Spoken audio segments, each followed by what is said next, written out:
Shyamdas and I shared a love of Braj and a love of the Braj culture that came out of that. But I guess what he didn't mention is we shared a love of each other.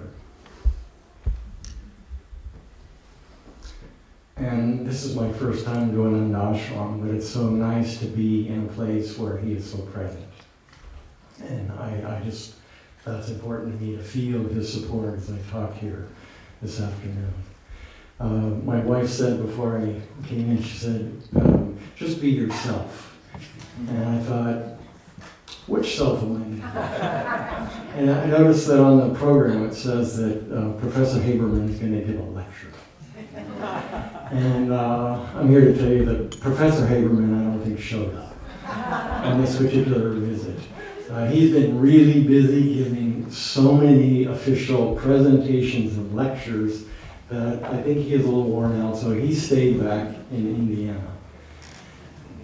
I'm here more as Premdas, a name I'm known by in the Braj region.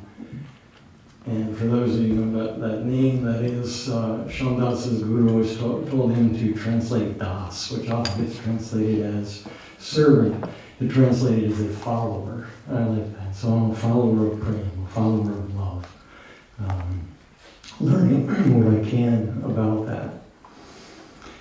And I'm here for satsang. This is rare. I thirst for more satsang in my life. So I really have come for satsang. Satsang means coming together to consider sat. And sat means consider the nature of reality and the nature of self. Sat means existence.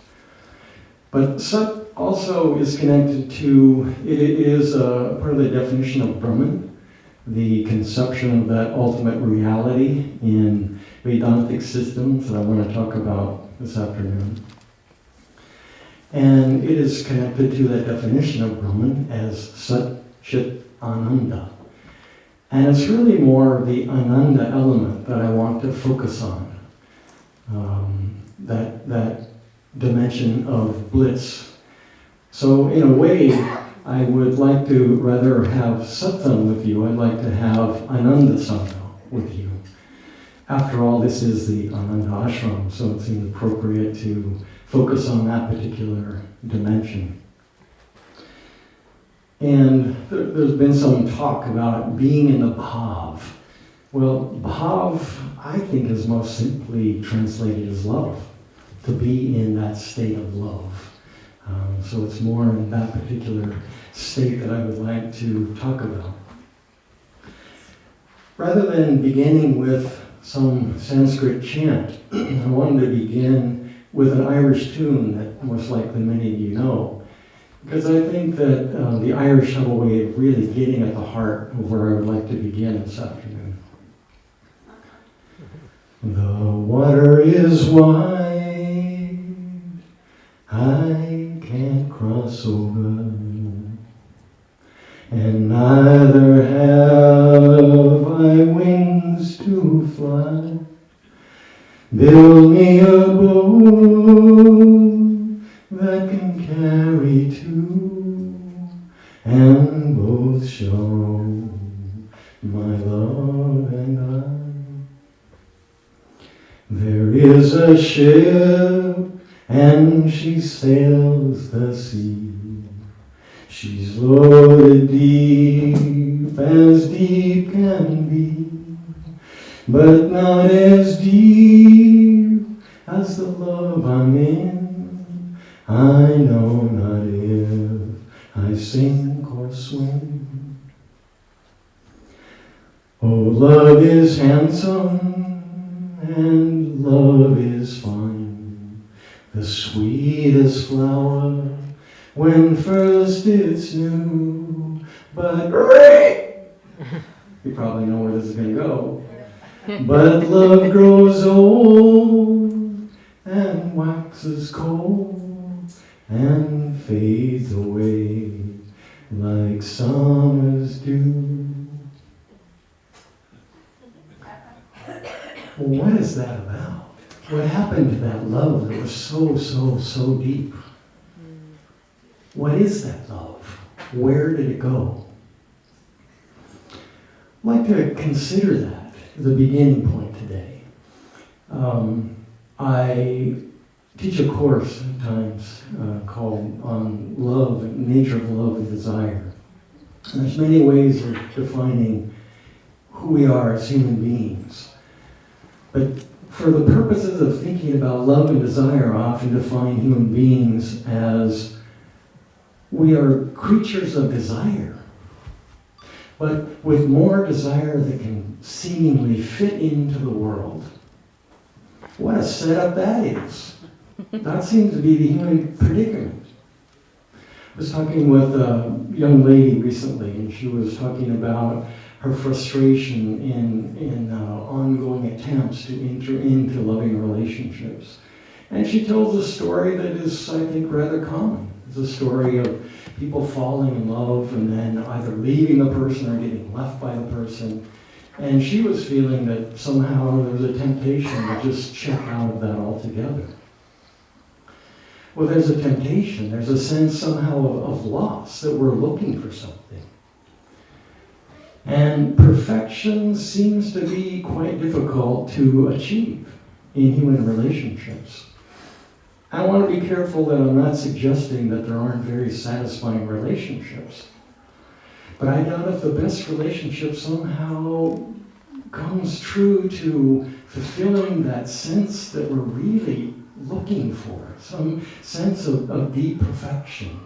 There's always some kind of dissatisfaction, looking for more, some sense that there's more in those relationships, which led the Buddha, as many of you know, to say that life is somehow characterized by silent dukkha, that it is dissatisfactory by nature in some sense.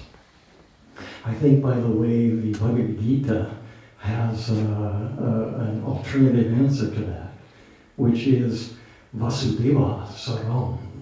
That is that everything is Vasudeva, or Vasudeva is everything. But maybe that's getting a little ahead of where I would like to be. So again, there's the situation.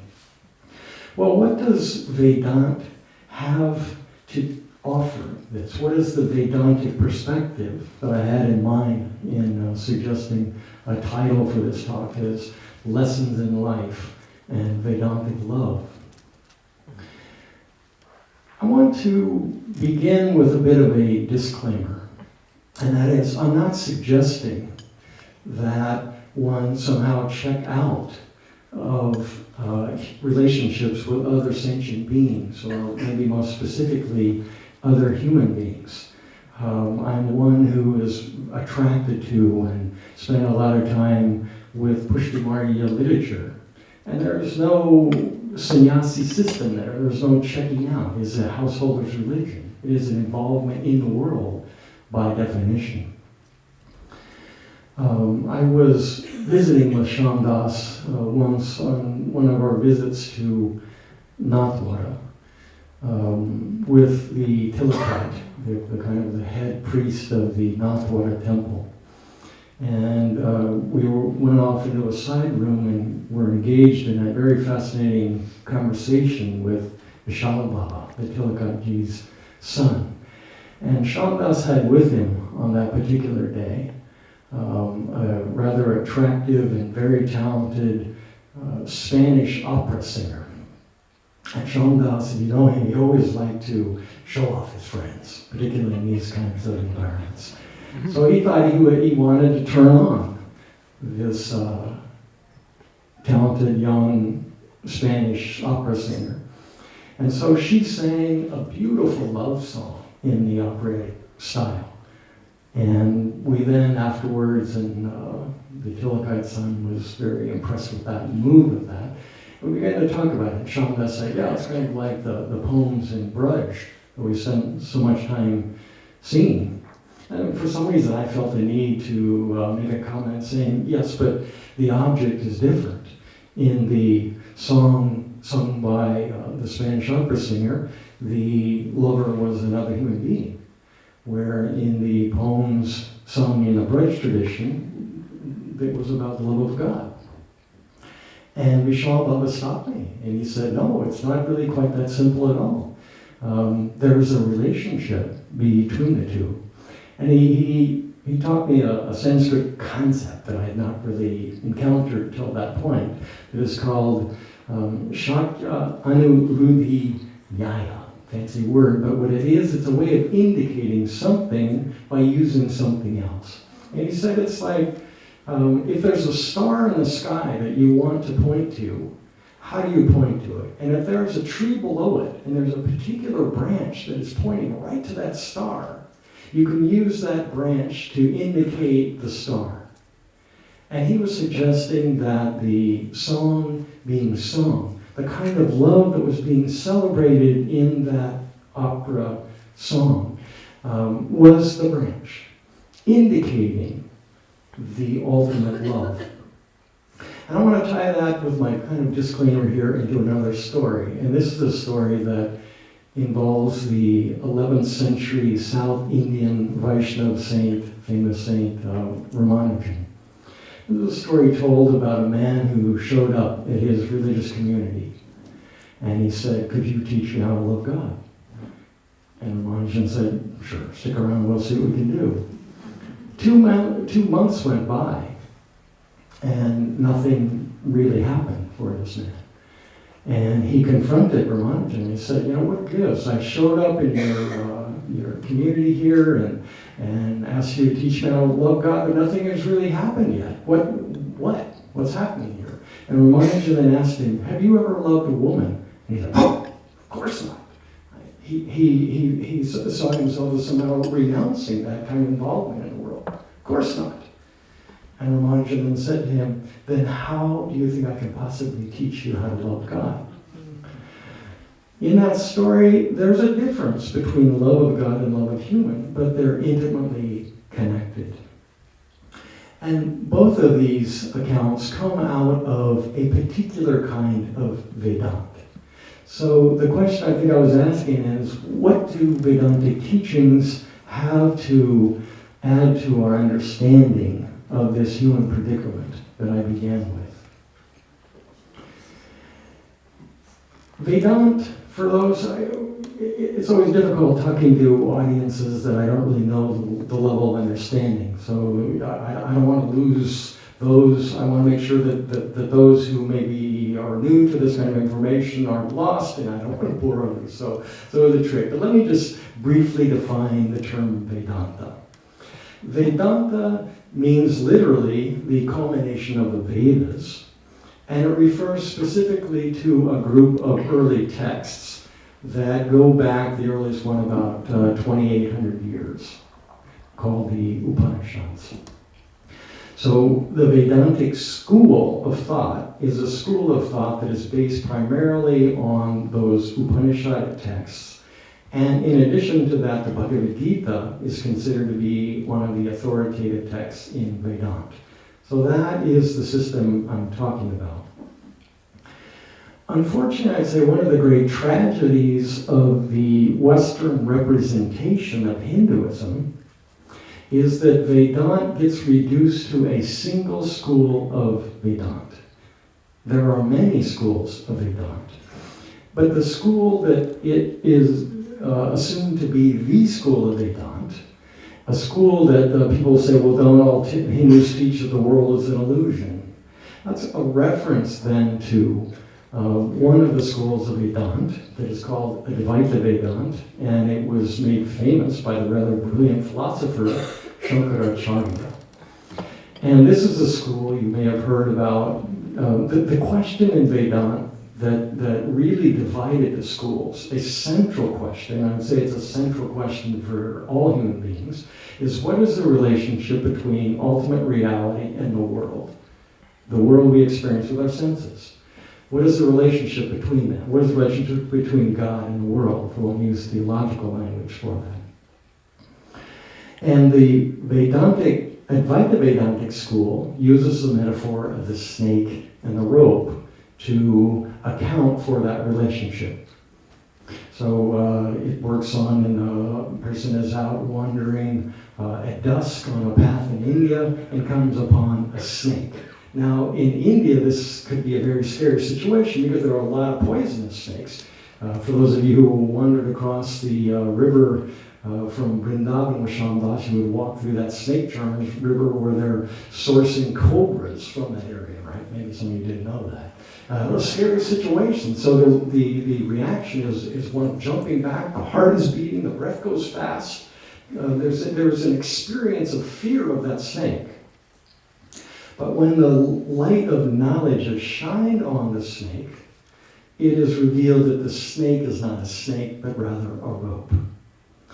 And that is the metaphor that is used by that school to talk about the relationship between the world of senses and the ultimate world. Right? And there is an experiential reality to the world, but ultimately it is declared to be an illusion. So it is true that that particular school teaches that the world we experience with our senses is an illusion. It's called Vivartavad, this school in Sanskrit. But I think just a more simple English word to hold on to would be, it's the illusionist school. That's there, but it is a minority position. And I think it's unfortunate that minority position, I pull out my hair when I read, particularly in secondary textbooks on Hinduism, that all Hindus think that this world is an illusion and the goal is to get out of here. Might be true of some schools, certainly by no means all of them, not the majority. The Vaishnava schools that really are being celebrated here, and the two major ones are the Pushti Marg, the path that follows the teachings and way of Sri Vallabhacharya, as well as the Gaudiya Vaishnava tradition, the path and teachings that follow the way of Sri Chaitanya and his followers, right? So those major schools I would call Vaishnava Vedanta, and they are, rather than part of the illusionist schools, are part of what I would call the transformational schools. And their metaphor for explaining the relationship between the world we experience with our senses and the world of ultimate reality is a relationship between yogurt and milk. And for those of you who spent time in India, where yogurt is just made routinely in every household, you know how sometimes it's rather easy, right? It's a process of just heating the milk up to a certain temperature, putting a spoonful of culture in it to get it going, and warming it up, putting it away, and in the morning, voila, it is yogurt. There's a difference between yogurt and milk, but it's not some ultimate difference. Yogurt is a transformation of milk. And that's the relationship between ultimate reality, Brahman, God, and the world we experience with our senses. Both of those incidents that I talked about, whether it be the experience in Ramanujan's ashram, or whether it was the example of a branch being used to point to a star, come out of that. There's a relationship between all of those. So that's the school, the second one. The school, the Vaishnava Vedantic schools teach that the world is fully real. And the Bhagavad Gita states this clearly. In fact, the Bhagavad Gita says that the teaching that the world is an illusion, or that the Jagat is asat, to use Sanskrit for that, is a demonic teaching. It goes even that far. Right? So the Bhagavad Gita is a solid Parinamavada Vedantic text, and that's really the tradition that I want to focus on today. When I was first kind of a budding student reading the Upanishads, I read for the first time the great Brihadaranyaka Upanishad, the great forest Upanishad, which is the oldest, the biggest, and I would say the most important of all the Upanishads. And there's an encounter between the great Upanishadic sage Yajnavalkya and his two wives. He had two wives at that time, on the occasion where he is getting ready to leave permanently. And he wants to make sure that his wives are well taken care of before he leaves, so he gathers them before him and tells them that I'm leaving everything to you. One of them, Katyayani, seems to be satisfied with that. Right? She's happy that her life will be taken care of. But the other one, whose name is Maitreyi, says to him, if I get all this stuff, am I going to be able to achieve the ultimate? And he said, well, come to think about it, not at all. And she said, then I'm not really interested in that. Before you go, I want you to teach me what you have to teach me. And he engages in that. And he tells her, though, he begins the conversation, and it's a rather tender moment in a way, because I think he acknowledges the love they feel for each other. And he says, but the love that a wife feels for her husband is not really a love for the husband, but rather a love for the self. And a love that the husband feels for a wife is not really love for the wife, it is a love for the self. Now, when I first read that, it sounded like one of the most narcissistic things I could imagine. That it's just, what is that all about, to say that it's really you just love yourself? But of course, Yajnavalkya is one of the Upanishadic masters in teaching the nature of reality and the nature of the self. And in short, this is probably not news to you, the major teaching is that the self is interconnected with all other beings, in fact, with everything. The true self is connected with everything.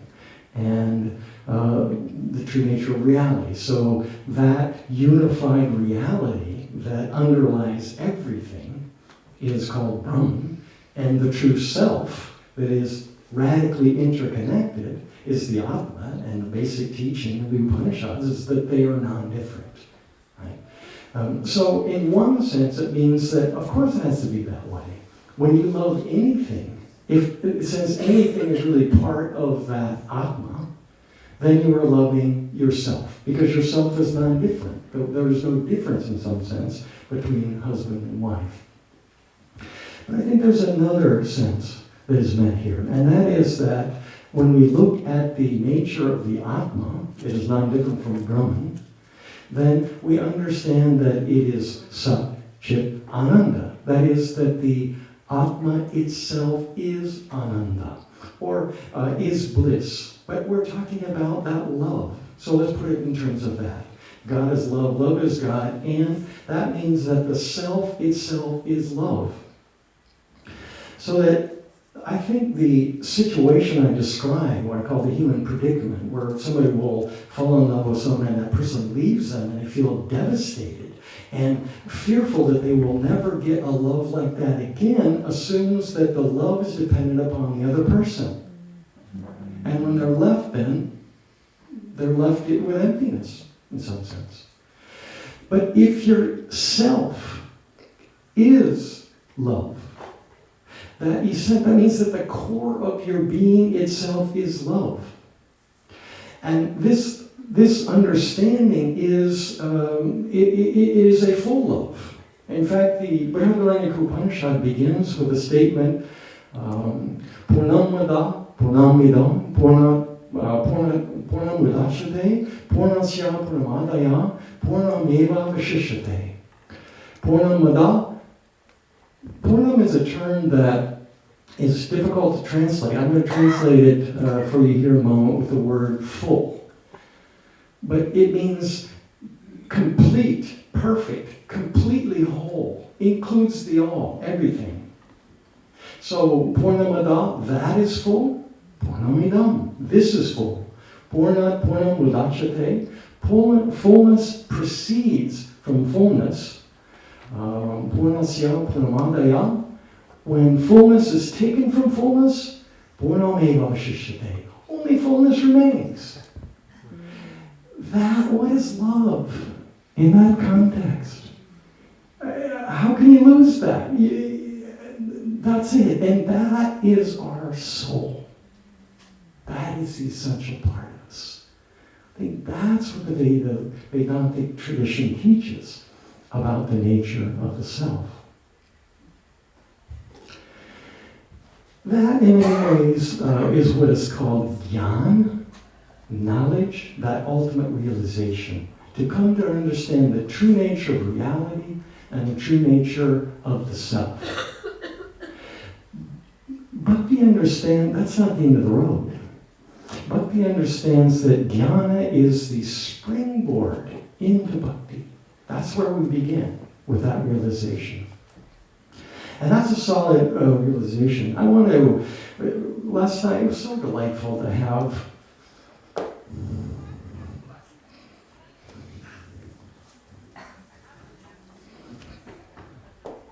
feeling gratitude for Gosma Swami's presence last night.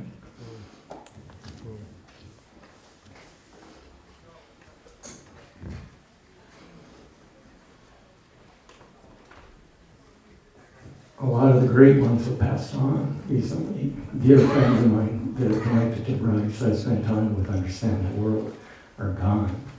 Whatever gone means in a poetic world. So it's nice. Radha Swami told he's such a great storyteller, great story of driving with Shyamdas reading texts.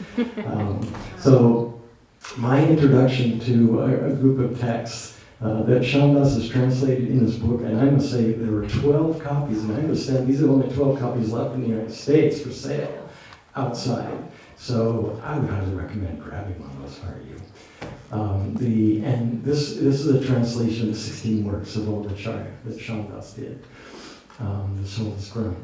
And I remember the first time I read these are early on. Shyamdas and I had met in India on Christmas Day of 1988 and just fell in love with each other. So the very next day we went out and did Giriraj Parikrama together, and we're just so excited. And I've been studying the Banyatra, wrote a book called Journey to the 12 Forests about that, and so I knew about many of the sites, and yet he knew other sites, and we just played a couple of weeks. I'll show you mine, you show me yours, and we were real excited with that. And that was the beginning of our relationship, and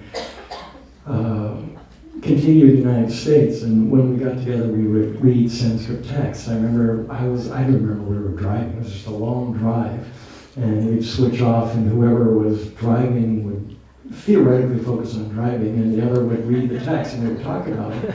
I remember the day that we read the Siddhanta Muktavali, one of the texts that is in here. I think Shyamdas translates the title as the Pearl Necklace Teachings.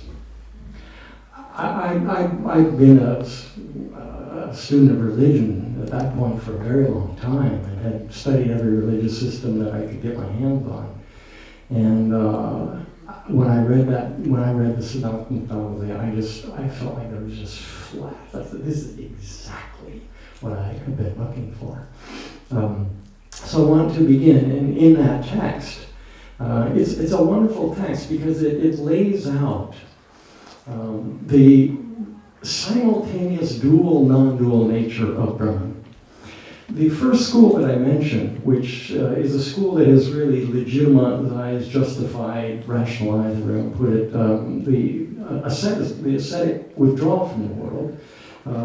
These are texts that do something, I think, quite different from that. But that one focuses on, if you know the Upanishads, those statements, neti, neti, it's not this, it's not that, tends to focus on the unmanifest, the unchanging, the formless Brahman. That's clearly there in the Upanishads, and they're free to do that. And I say Shankaracharya is one who has brilliantly done that. But I must say he has left out another side of Brahman, because it's very clear that Brahman is characterized as having two dimensions simultaneously. The way it's put in the Brihadaranyaka Upanishad is that there is a form dimension, murta, and a formless, amurta. And that form is associated with the unmanifest, the unchanging, and the multiple world of multiple forms.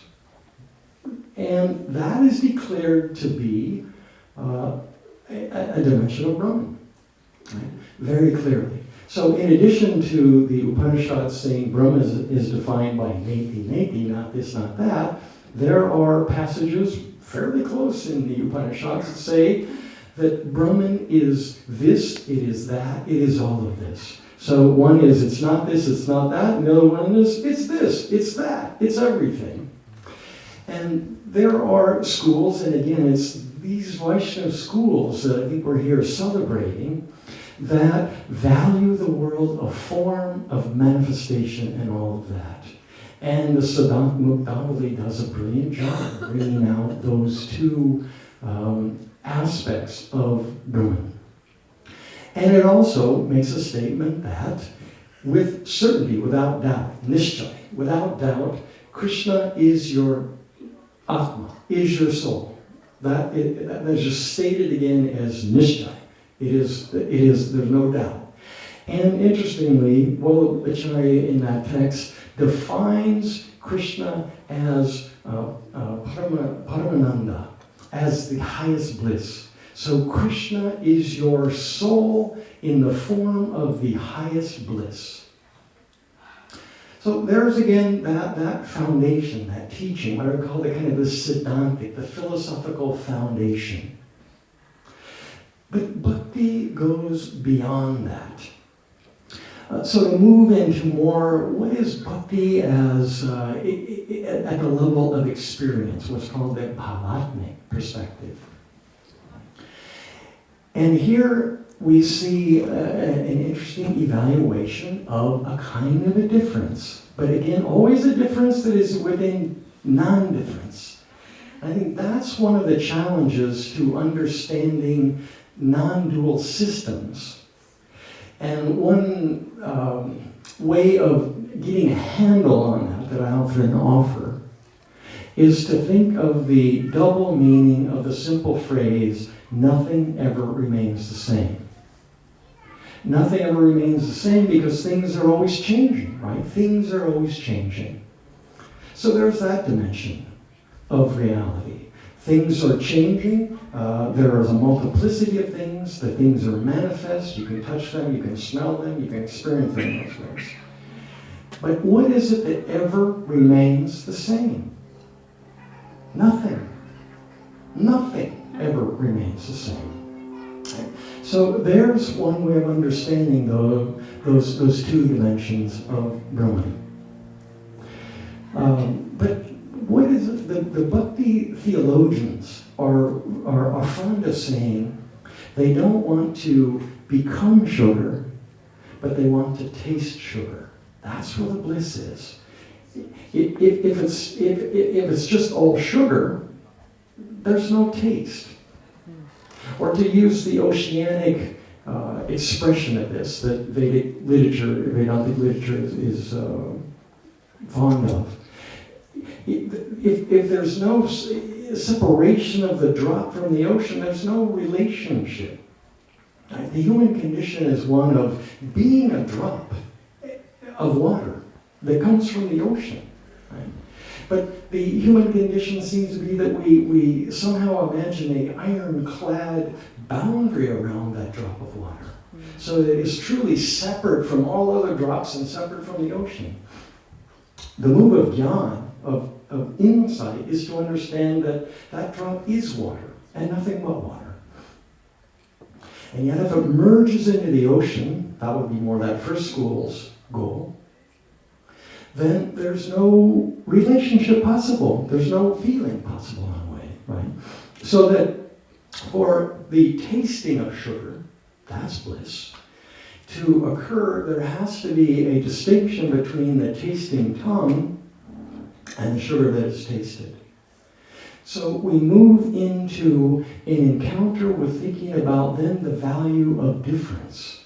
Bhakti is really about the soul's eternal love relationship with Paramatma. Or if I want to continue the metaphor of the drop's relationship with the ocean.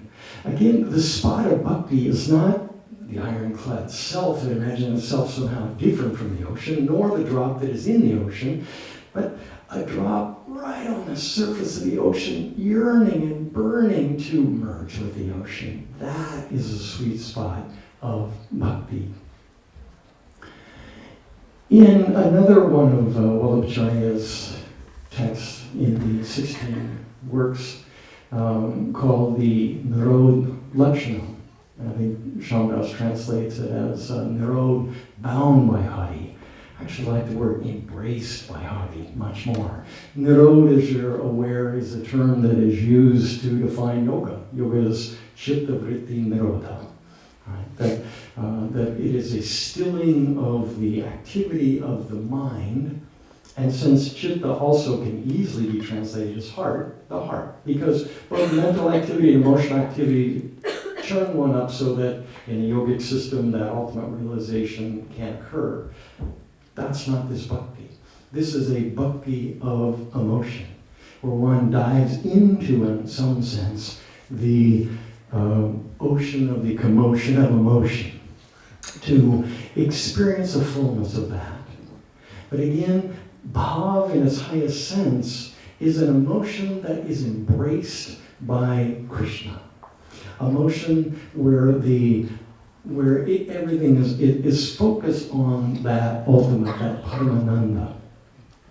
Well, how does one do that? Again, bhakti isn't about somehow just resting peacefully content in the Atma. It's about experiencing something outside of it.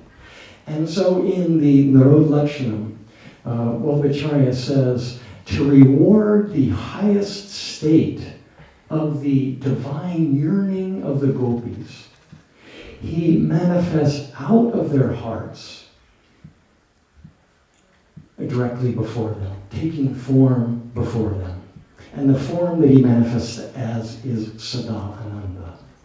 So there is a form. Now the gopis can have that experience, that relationship with Krishna before them. Relationship is possible. I think this movement that I'm talking about here now is beautifully expressed in narrative form in the 11th chapter of the Bhagavad Gita.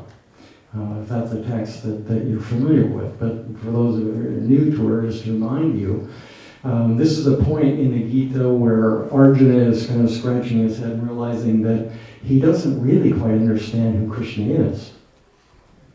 The Bhagavad Gita begins with him knowing Krishna, right? Krishna is the chariot driver, he's his buddy, he wrestles with him, he hangs with him, he knows that form, he knows that person. In some sense, he's in that state of, to use Heart Sutra language about Mahayana Buddhism, that where form is form is form is form. It's just that simple, right? But he understands it's not that simple. And so he asks Krishna to, in effect, remove his mask, to show him his Vishvarup, his ultimate form. And Krishna obliges him by doing that. And he takes off the mask of that particular form of the chariot driver Arjuna had come to know so well and had developed a very close relationship with. And what does Arjuna experience at that point? He sees the infinity of forms, ekasta, in one place, the Gita says. He sees the infinity of all forms in one place. If you could actually see the infinity of all forms in one place, what would you actually see? And I know there's a lot of artwork that displays that with Krishna with 1,000 arms, but I want to push it a bit farther.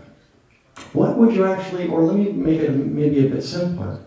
If you could see all colors, what would you actually see? You would see white light, or really? Here's white light, right? And it's basically you see nothing. There is no difference between nothing and everything. Right? So that you're aware that if I took a prism and split this white light, I could produce an array of beautiful rainbow colors.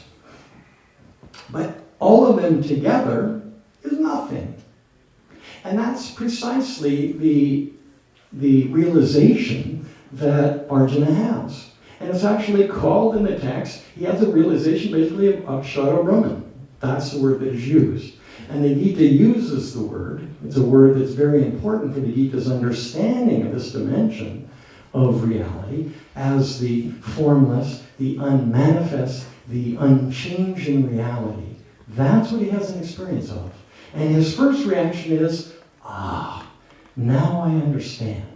And he understands something profound about the nature of the divinity before him. But the text is also clear that something is a bit wrong there. And he says, what is this? I can't recognize you anymore. I don't understand. It goes on a bit more. He says, I can't relate to you. I can't connect with you. And I can't love you. So please return to a relationship with me, like a father to a son, a friend to a friend, which is actually the relationship they had, or a lover to the beloved. Return to a relationship. And Krishna obliges, and he puts back on the mask, so to speak. Now that's a story that's very parallel to a story that is told in the Bhagavad Puran that many of you probably know. It's a story that has the scene where Krishna is out herding the cows with his elder brother Balaram and some of the other cowherds at that time. And for some reason, Krishna reaches down and takes a handful of dirt and pops it in his mouth. And Balaram looks at him and says, hey, what are you doing? That's not healthy for you. Don't do that. And Krishna, being the mischievous lad he is, took another hand of dirt and popped in his mouth. And Balaram said, that's it. Forget it. I'm telling Mom. So he runs over and he tells Yashoda Maya, Krishna's eating dirt. So Yashoda calls Krishna over. Krishna, get over here. Said, yes, Mom. Says, your brother Balaram says you've been eating dirt. Is that true? Oh, no, Mom, I wouldn't do that. But, all right, I don't believe. Open your mouth so I can see for myself. And Krishna opens his mouth. And Yashoda looks in his mouth and sees everything. She sees the entire universe. Everything is, even her. She sees herself in the mouth. Just as Arjuna saw himself in the vision of Krishna. Right? She's there. And both of them, at that point, apologize. Arjuna says to Krishna, oh, if I would have only known, I wouldn't have slapped you on the back and wrestled with you and ate with you and sat beside you. I wouldn't have. And Yashoda says, oh, if I would have known, I wouldn't have spanked you and sent you to bed without dinner, and blah, blah, blah, blah, blah. But it's precisely because of that close relationship based on that connection with a defined, we call it limited in a sense, form of Krishna, that they're even given the vision to begin with. In both cases, Krishna, for Yashoda, spins his web of Maya, that which gives form to the formless over her, and she's once again able to love Krishna as her dear child.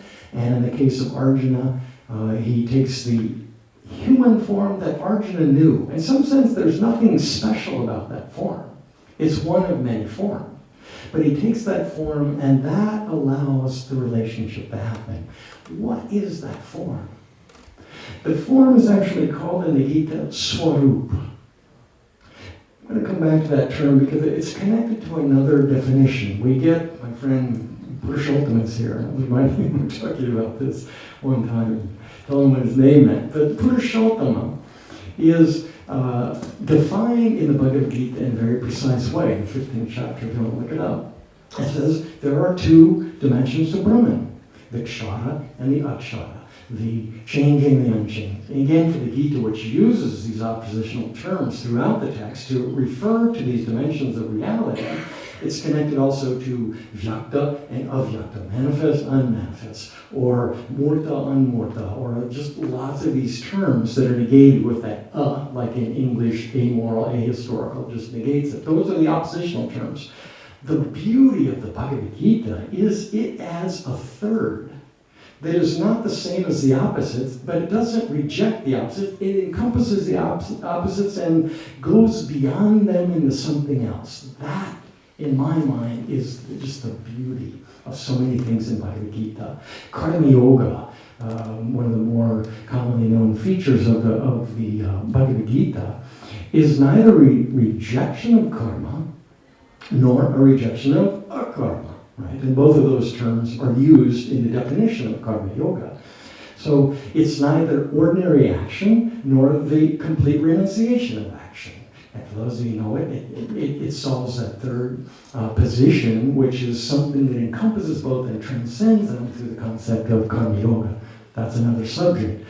I want to talk about what it does with these polar oppositions, these two dimensions of Brahma: form, formless, manifest, unmanifest, changing, unchanging. It says those are there, but in addition to that, there is a third dimension to Brahman, and that is called Purushottama. Now, what is Purushottama? Purushottama is a form, because we haven't left form, that is non-different from the formless. How do we even think about what that might be? And at least as a way to begin to think about it, I think one great way to think about it is the face of the most exquisite beloved you can imagine in the depth of your heart on the void. That's what the beloved is. Right? And that's going to be different for everyone. Right? That's how that form is going, because our hearts are conditioned in different ways. We've all had different sociological experiences, psychological experiences, and you want to throw a karmic past in, we come to this life with a whole different set of issues to work out. However you think of conditioning, we're all conditioned in a particular way. When I first went to Vrindavan back in 1980 to live for a year and do a study, I had a wild experience one day that I won't go into, that will take me too far afield, but I ended up in the ashram of a man who's become a dear friend of mine, a mentor of mine, and we all have to, when we do research in India for governmental purposes, have to have an official sponsor, and he's been that for me. And he saw me in this kind of a rough condition at the end of a day of the most extreme culture shock I'd ever experienced in my life when I first arrived, and he sat me down and fed me. And he found out what I was up to, and he said to me, he said, "David, you'll never understand Hinduism until you understand that there are 660 million gods, and the God is one." And he went on to explain what he meant. He said that at that time, there were about 660 million Hindus, so there must be at least 800 million gods, if not more now. It must be around perhaps a billion.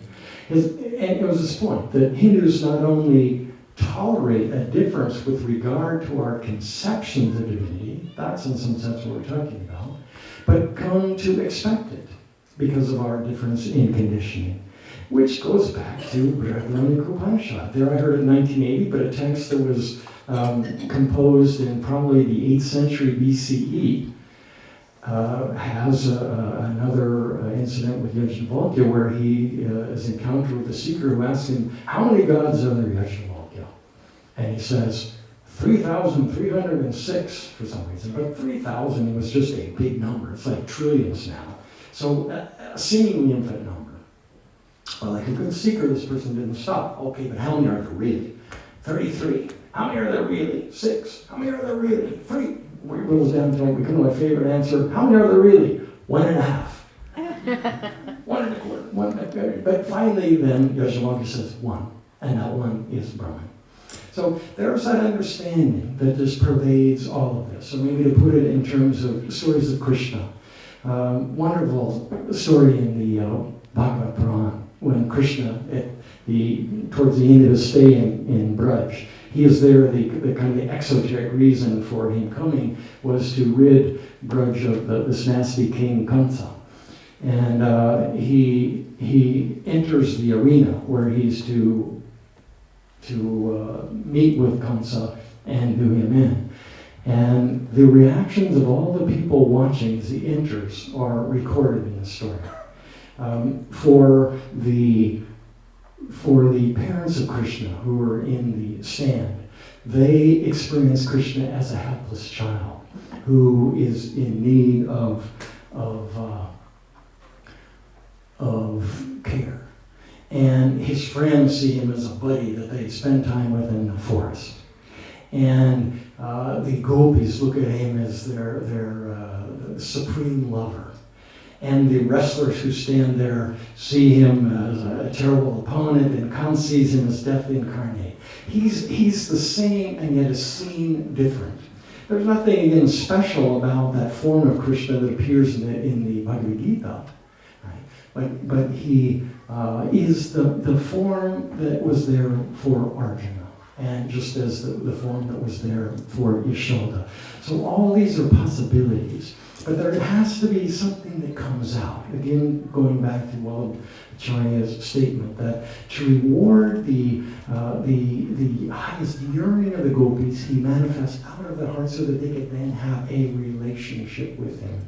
The term swarup that is used in the Gita to talk about that form that he takes has an expedient double meaning. It can mean it's an essential form of God. So it is that. Right? It is nothing but God as that.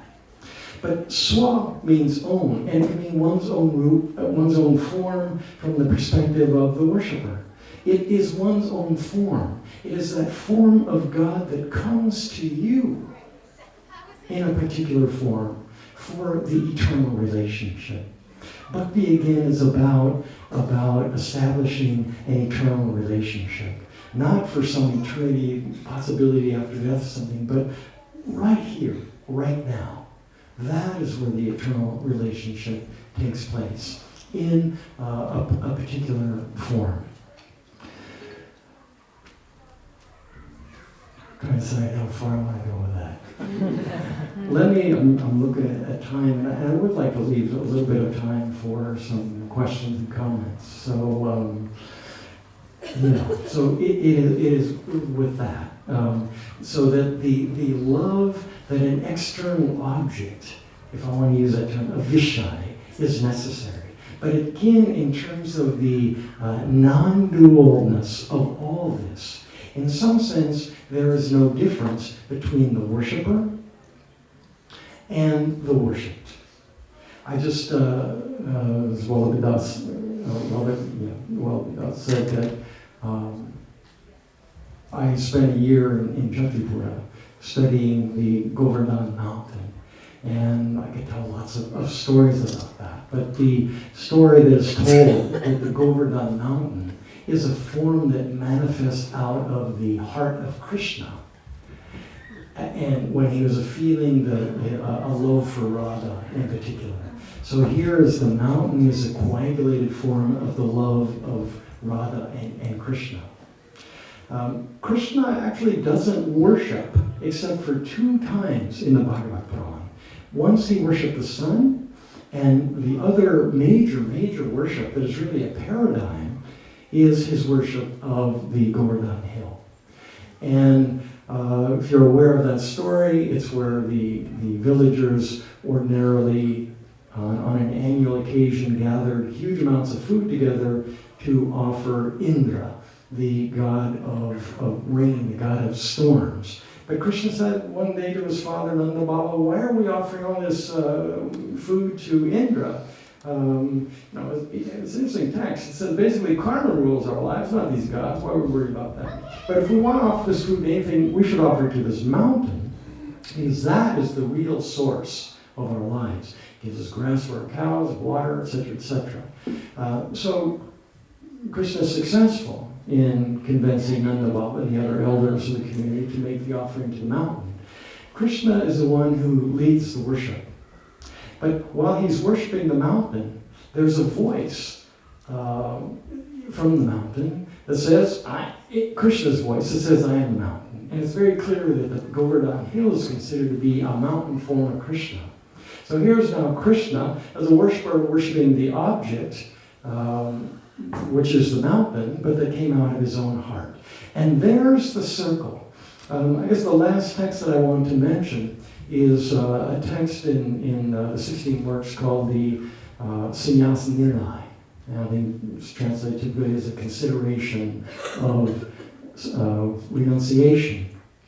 And it's a line that says that Krishna manifests, Shyamdas translates the word as actually the beloved, manifests out of the heart like fire emerges from a log, right? It's inherent in it, but it manifests out of the heart and then merges back into it.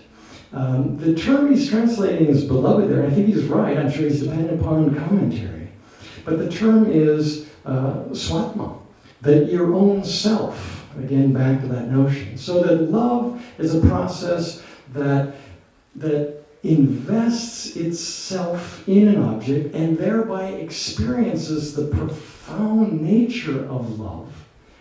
And then it comes back into the heart, filling the heart further, enhancing the heart. That is what is called prem vilas. That is the play of love. Love goes on ever expanding itself. And bhakti is a way of participating in that reality.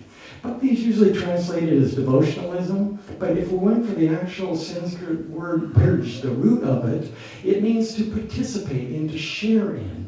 And it's a conscious sharing in the ongoing circle, ever-expanding cycle of loving bliss that makes up reality, participating in that.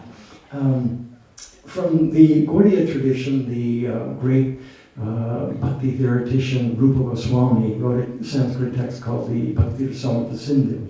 And in there he used a beautiful image. He says this that I'm talking about, the nature of love, is like the ocean filling clouds with its water and then experiencing the joy of expanding itself as the clouds rain that water back onto the ocean.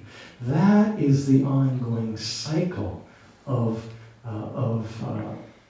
blissful love that bhakti wants to participate in.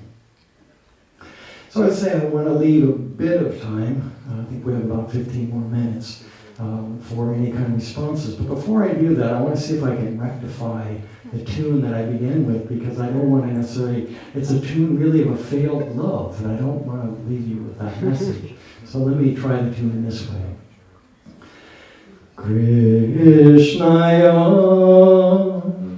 Vasudevaya Hare Paramatmane Pranata Klesha Nashaya Govindaya Om Namaha Tapta Kanchana Gaurangi Radhe Vrindavaneshwari Vrishubhanusute Devi Pranamami Hari Priye Pranamami